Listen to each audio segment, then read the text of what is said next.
This harrowing incident unfolded in 1993.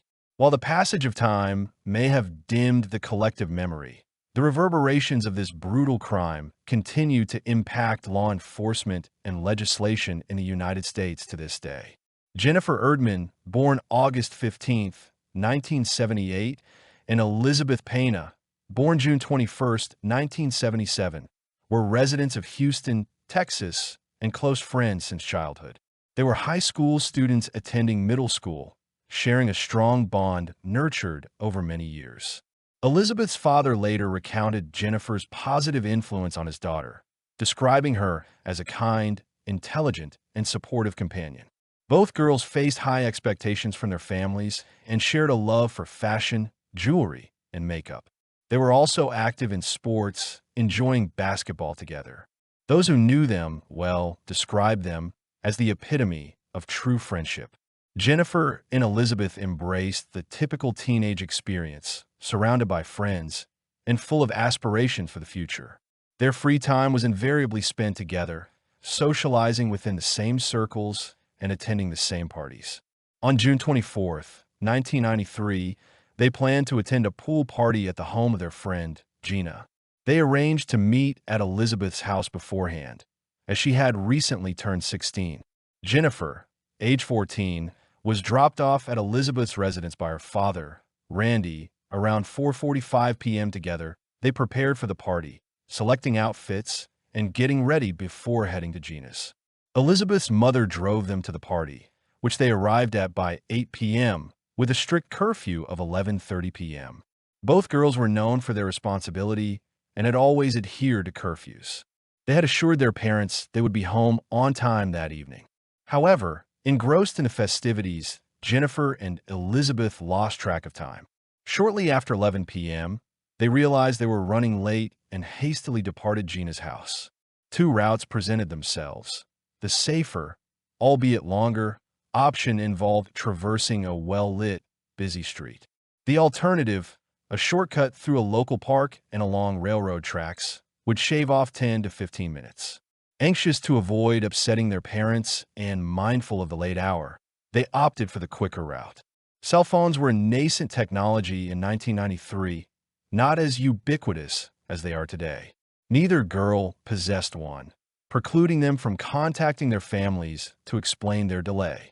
Furthermore, societal awareness of personal safety differed significantly from contemporary standards. The girls, and indeed their parents, underestimated the potential dangers. In that era, locking doors was less common, reflecting a greater sense of community trust. Consequently, Jennifer and Elizabeth chose the shorter route without hesitation. Their path led them through the darkened recesses of the park and across a railway embankment, a fateful decision with tragic consequences. Around 4 a.m., Jennifer's mother awoke and noticed the light on in her daughter's room, which was unusual. Upon checking, she discovered the room empty, sparking immediate concern. Hesitant to cause undue alarm, she attempted to contact Elizabeth's parents, suspecting a sleepover. Unable to reach them, and equally unsuccessful in contacting Gina, Jennifer's parents initiated their own search. Their first stop was Elizabeth's house, but no one answered. Jennifer's father then proceeded to Gina's residence. Learning that the girls had left around 11 p.m., he returned to Elizabeth's home, where he discovered her parents were equally distraught, having not seen their daughter since the previous evening. Panic set in as the families realized both girls were missing. They immediately contacted 911. Given the circumstances, the police launched a search, prioritizing the safety of the missing teenagers. The possibility of them running away was dismissed. Their belongings and money remained at home, and they had no apparent motive for such a drastic action. Both girls came from stable, loving families. In addition to cooperating with the police, the parents created and distributed flyers with their daughters' pictures, canvassing the neighborhood and interviewing anyone who might have seen them. 4 agonizing days passed with no significant leads. The crucial 48-hour window had elapsed, diminishing hopes of a safe return. On the 4th day, the police received an anonymous tip indicating the bodies of Jennifer and Elizabeth were in a wooded area behind the park they had used as a shortcut. Officers converged on the location, meticulously combing the terrain. After crossing the railway embankment, they spotted something disturbing in a small clearing. As they approached, they confirmed their worst fears. Two badly decomposed bodies lay on their backs, a short distance apart, unclothed and exposed to the elements. The gruesome state of the remains made identification difficult. The crime scene revealed a violent struggle. The ground was disturbed, marked by footprints, drag marks, and signs of a desperate fight. The extent of the girls' suffering in their final moments became tragically apparent. The police notified the media of the grim discovery. Jennifer's father, during a televised interview appealing for information, learned of the horrific news.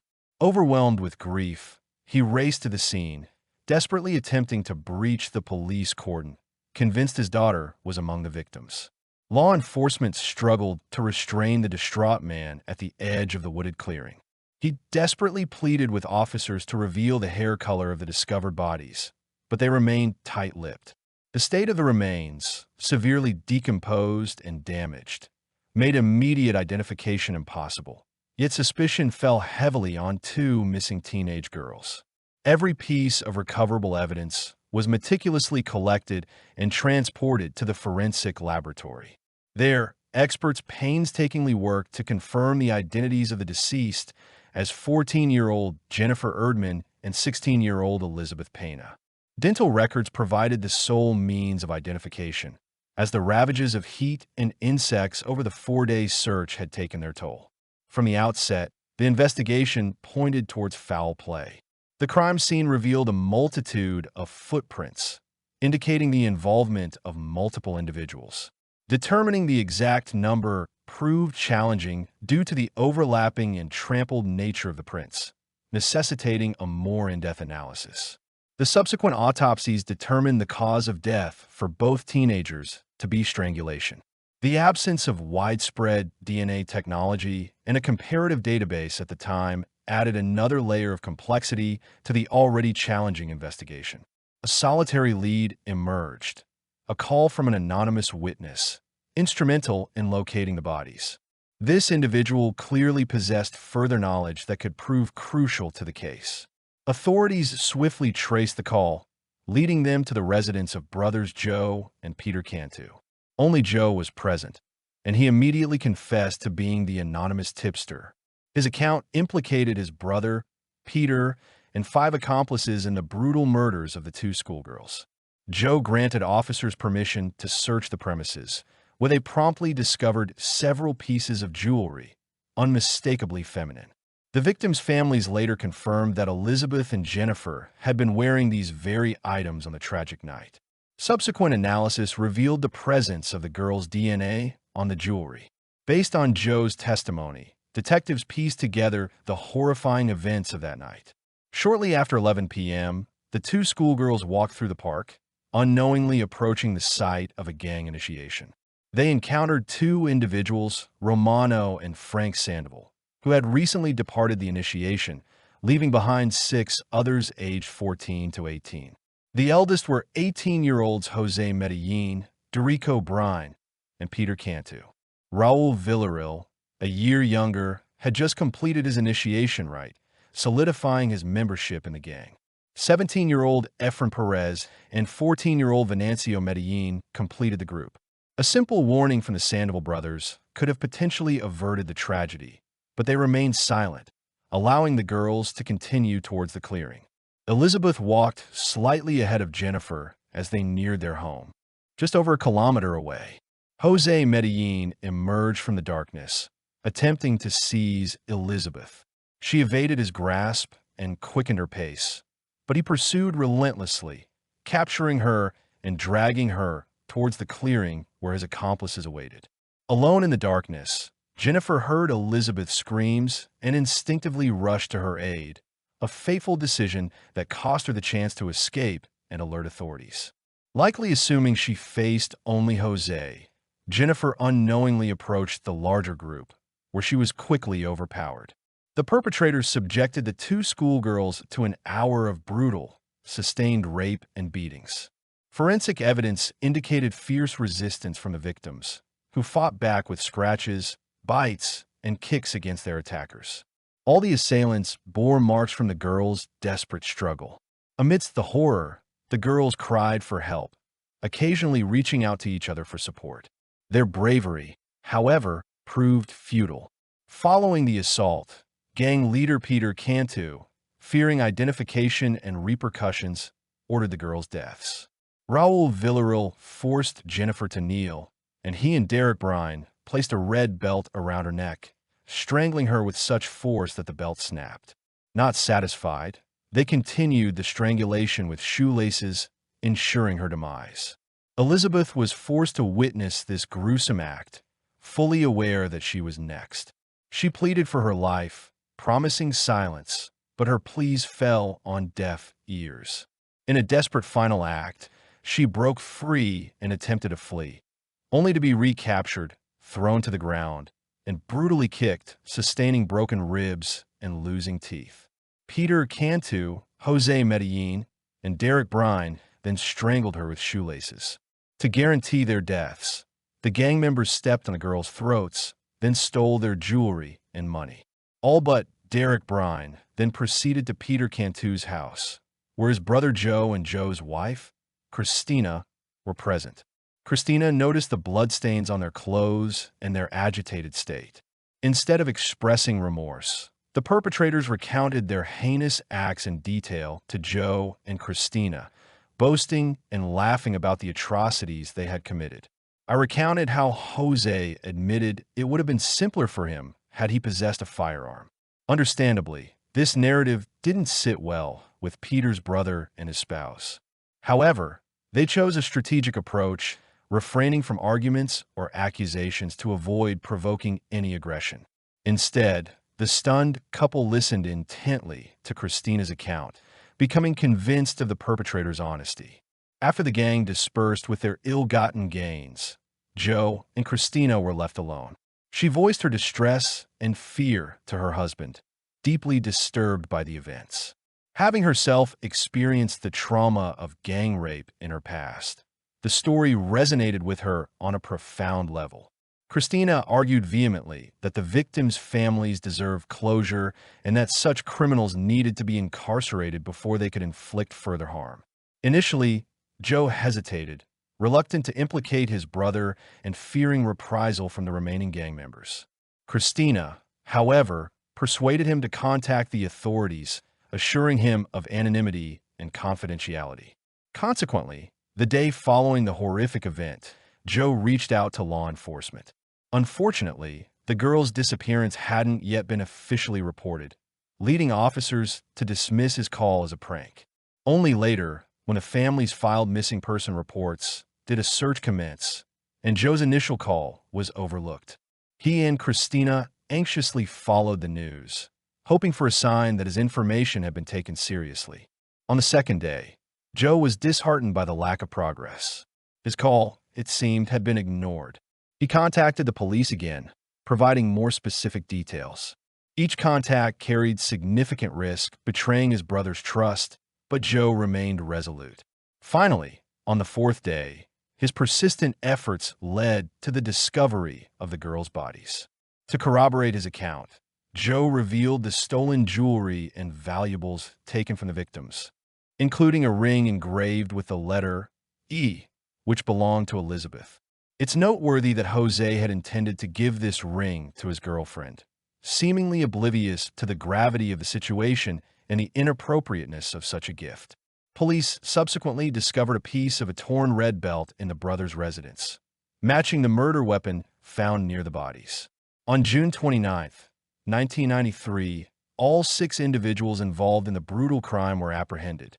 When officers arrived at Bryan's house to arrest Derek, he attempted to flee through the back door, only to be met by waiting officers who had surrounded the property. During his arrest, Derek inquired whether his detention was related to the 2 girls, confirming the validity of the tip-off. At the station, he confessed to providing Jose with a red belt used to strangle Jennifer, admitting to keeping a portion of it for himself. A search of his residence yielded a fragment of the belt containing Jennifer's DNA. Raul, who had only joined the gang the night of the murders, was also taken into custody. The overwhelming evidence, including confessions and informant testimony, led to immediate charges of double murder, rape, and torture. Each defendant was tried individually, forcing the victims' families to relive the horrific details 6 times over.